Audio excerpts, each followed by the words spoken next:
Understanding UK income tax is essential for anybody with a job.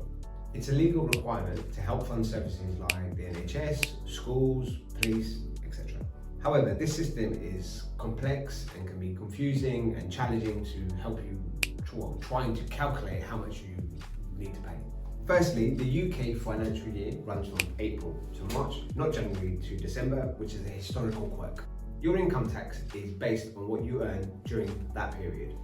The tax system operates using a band system consisting of 4 different rates: personal allowance, basic rate, higher rate, and additional rate.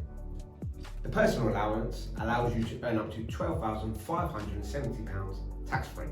Income above this threshold but below £50,270 is taxed at the basic rate, which is 20%. For example, you earn £32,570.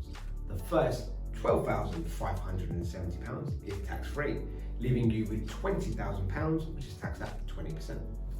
Earnings above £50,270 up to £125,140 are taxed at the higher rate of 40%.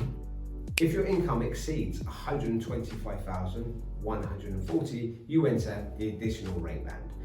So for any further earnings are taxed at 45%. Now, there's a freeze on tax thresholds which was announced in the latest autumn statement. This means that despite the rising wages and costs, the tax thresholds will remain the same for the 2024 tax year. Understanding these points is crucial for managing your finances effectively. If you're unsure about any aspect of the UK tax system, please seek professional advice.